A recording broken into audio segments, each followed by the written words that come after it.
Ang Yamaha Aerox ang masasabi ko na isa sa pinakamagandang scooter design sa mga low displacement motorcycle. Kahit ako mismo personal, nung inilabas siya ng Yamaha dito sa Pilipinas, ay nagandahan talaga ako. At ito pa nga, yung isa sa mga naging choice ko nung bibili ako ng aking first ever motorcycle. Kung pag-uusapan lang talaga yung design, walang duda, napakaganda talaga ng pagkakagawa ng Yamaha dito. Dahilan po yan para gayahin ng ilang mga motorcycle company yung design ng motor na to. At isa nga sa gumaya na motorcycle brand dito ay ang Rusi. At ginawa nila ang motor na Rusi Rapid 150. Kung titingnan natin sa looks mga pare ko, merong mga similarities itong dalawang motor na to. Pero hindi eksaktong ginaya ng Rusi yung design ng Aerox version yun. Pero makikita natin dito sa design ng body niya alam nyo kung saan hinulma yung katawan ng motor na to. Pero ang tanong, yung specification ba ng motor na to ay kayang pumantay sa Yamaha Aerox 155? Tara't pag-usapan natin yung specification ng Rusi Rapid 150. Umpisahan po natin dito sa engine. Yung makina po niya meron po itong single cylinder, 4-stroke at air-cooled. Kung ikukumpara po natin doon sa Yamaha Aerox ay naka-liquid cooled na po yon at 4 valves. Pero dito sa Rapid 150 is 2 valves lang po yan. Meron din po itong 149.6cc or round off natin is 150cc. Yung Aerox naman kasi is 155cc. Kung sa engine specification lang po ang pag-uusapan ay mas maganda pa rin yung performance ng original. Tapos ito kasing Rapid 150 is carb type pa rin siya. Unlike dun sa Aerox is fuel injected na. So dito sa Rapid 150, andun yung possibility na malakas to kumain ng gas kasi carb type yung ginagamit niya. Yung bore po niya meron tayong 57.4 tapos yung stroke niya is 57.8mm. So medyo dikit ito sa dimension ng bore and stroke ng mga Click 150. Compression ratio is 9.5:1. So dito kasi sa mga numbers na to mga pare ko, the more na tumataas yung number na ito, the more na lumalakas yung sipa ng motor natin. Sample na lang dito sa Aerox 155, meron itong 11.6:1. Na kung ikukumpara natin dito sa Rapid 150, ay meron lang siyang 9.5:1. Sa maximum horsepower, meron po itong 7.8 kilowatts at 7,500 RPM. Na kung ikukumpara naman natin dito sa Yamaha Aerox 155, ay meron itong 11.3 kilowatts at 8,000 RPM. Kung torque naman po ang pag-uusapan natin, ay kaya nitong mag-produce ng 10.5 Nm at 5,500 RPM. Para magkaroon din po kayo sa power ng motor na to, ay ang Yamaha Aerox 155 ay kaya mag-produce ng 13.9 Nm at 6,500 RPM. So medyo mababa talaga yung power output ng motor na to. Okay, sige. Try natin siya i-compare dito sa Click 150 kasi medyo dikit yung dimension ng bore and stroke nila tapos pare silang 2 valves. So dito po sa Honda Click 150, ang power output po niya ay 9.7 kilowatts at 5,000 RPM. So dito sa mga figures na to, talagang mas malakas pa rin yung Click 150. Pero okay ngayon kasi yung presyo ng motor na ito hamak na mas mura kumpara natin sa mga binanggit ko na motor kanina. Kumbaga binigyan ko lang kayo ng idea dito sa power ng Rapid 150 kung malakas ba siya or hindi. So sa mga nakagamit na ng Aerox dyan tsaka Click 150, may idea na kayo kung gaano kalakas yung hatak nito. Sa torque naman po sa Click 150, meron tayong 13.4 Nm at 5,000 RPM. Na kung ikukumpara natin dito sa Rusi ay 10.5 Nm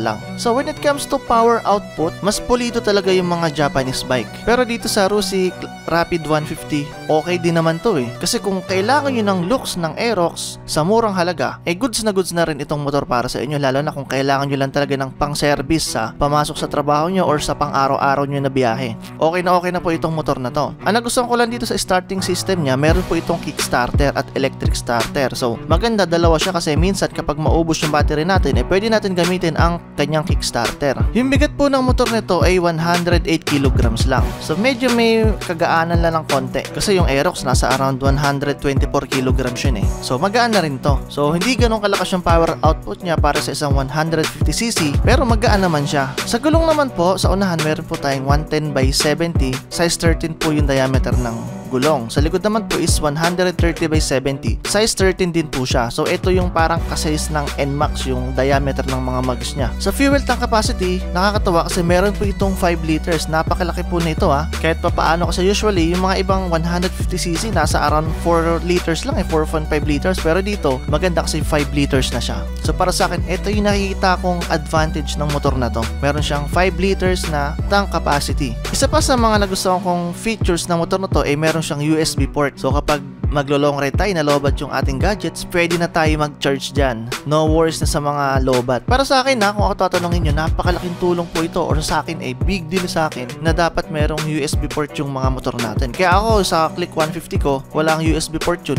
Pinalagyan ko para sa mga biyahe ko. Hindi ako malolobat kasi sobrang big deal talaga nun, kasi mahirap talaga na bumabiyahe ka tapos malobat yung cellphone mo or yung smartphone mo. Mahirap talaga, hindi ka makakontak ng mga friends mo or family mo, hindi ka makakapag-update sa kanila. At syempre, hindi tayo makapag-navigate sa mga pupuntahan natin. Kaya para sa akin, napaka-big deal nito itong USB port na to. Ito naman bandang unahan niya mga pare ko, meron siyang mga pockets dyan Hindi ko lang sure mga pare ko kung safe ba maglagay dyan, kasi parang para sa akin medyo mababaw lang siya ng konti. At itong motor na to mga pare ko, gumagamit siya ng traditional na susi. So para sa akin naman, sa ganitong price point, okay lang naman. Dito sa mga handle switch natin, makikita natin yung busina, signal light, tsaka high and low. Unfortunately po mga pare ko ay wala po itong passing light. Yung kanan naman po niya, meron tayong busina, on and off ng headlight natin, tapos may engine kill switch tayo. Yung design ng mga handle switch nito mga pare ko hawig to ng sa Yamaha Aerox Hindi ko lang sure kung yung switch ng Yamaha Aerox ay papasok dito, pero may pagkakahawig sila. Yun talaga nakuha ng motor na to. Yung sa instrument panel po niya, analog po siya, hindi po siya digital. So makikita natin dito yung kanyang speedometer, may fuel tank capacity tayo. Hindi siya ganun karami information na makikita natin, pero yung mga pinaka-importante is hindi naman nawala dito, itong speedometer tapos yung fuel tank capacity. Para sa akin, mawala na yung lahat basta andito itong dalawa na to, goods na ako, lalo yung fuel tank capacity. Napaka-importante po niyan. Kailangan natin na monitor yung lakas or yung taas ng gasolina natin para hindi mangyayari sa atin yung matitirikan tayo ng gasolina. Yung headlight niya mga pare ko bulb type pa rin po yan.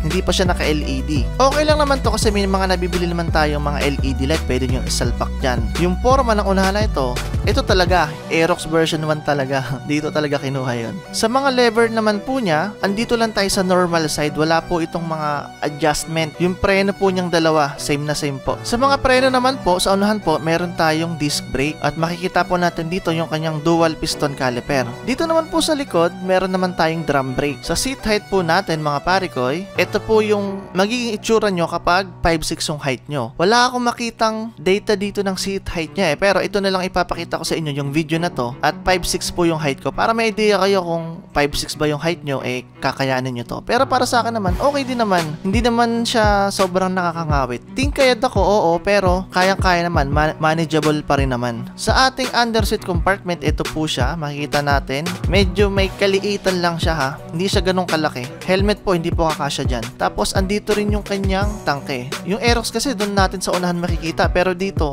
andito pa rin sa kanyang underseat compartment. Maganda sana dito, ang ginawa nila, yung tangke, nilagyan na lang din nila sa unahan para yung kinain na space ng tangke na yan, ay magiging underseat compartment. Mas lalaki yung compartment natin. Kasi, sayang naman yung space sa unahan May nilagay sila doon na parang forma ng Aerox, yung sa may footboard, pero walang nakalagay. So, sayang yung space. Sa suspension po natin, yung sa unahan po, telescopic, tapos itong likod is dual shock. Yung taillight po natin, para sa akin, ang forma talaga Aerox na Aerox talaga yung likod na to. Ang nakikita ko lang chip dito, yung kanyang signal light. Parang, ang bilis niya masira. Parang konting sagil lang is masisira na siya. Pero sa looks, panalong-panalo to mga parikoy. Sa footboard niya, sakto lang din. Wala tayong mga extended footboard. Kung ano yung nasa Aerox na original is same din dito. So para sa akin mga parikoy sa mga parikoy natin yan na kapos sa budget pero gusto nila ng looks ng Aerox at kailangan nila din ng service pang araw-araw sa mga biyahe nila, para sa akin goods na itong motor na to. 150cc din po ito at kahit papaano sa power may ibubuga din po ito. Hindi siya ganun kasing lakas ng mga Japanese bikes pero may power din to 150cc. Minsan kasi may mga parikoy tayo dyan na kapag nalaman nila na Rusi yung motor, medyo may pagka-discrimination madaling masira, China, ganito. Pero para sa akin naman mga parikoy ang sikreto dito, tamang pag-aalaga lang sa motor nyo, tatagal po itong motor na to kasi ako marami akong makakilala, lalo dun sa probinsya namin sa Nueva Ecija, naka-Rusi motorcycle din po sila at yung motor nila, pinang-araw-araw nila mga tricycle po yun. Mas bugbog po yung gamit nila dun sa motor na yun pero ilang years na, 10 years pero hanggang ngayon buhay pa rin yung motor nila. Nagagamit pa rin nila sa pang-araw-araw na trabaho nila. So ang punto ko dun mga parikoy, kahit na China ang motor mo, wag po kayo mahihiya. Basta binayaran nyo yan sa pagod pagod nyo, sa tama, wala kayong tinapakan na tao, wala pong problema dyan. At ang tibay ng motor, nasa pag-iingat po ng driver, ng rider. Wala po yan sa brand. Totoo po na matibay talaga yung mga Japanese bikes, pero kung hindi mo rin naman naalagaan yung mga Japanese bikes, hindi rin naman magtatagal sa'yo yan. Pag hindi mo yan maintenance, hindi po tatagal yan mga pare ko. So ilang mga pare ko, no? Nakita ko lang itong motor na to dito sa May Rosie sa amin. Maporma din talaga kasi hawig talaga ng Yamaha Aerox Salamat po sa mga nanood dito sa video na to mga pare ko. Like and follow nyo po ang ating Facebook page at i-share nyo po itong video na to at i-subscribe nyo po ako sa aking YouTube channel. Yun lang po mga pare ko. Magandang araw po. Thank you for watching.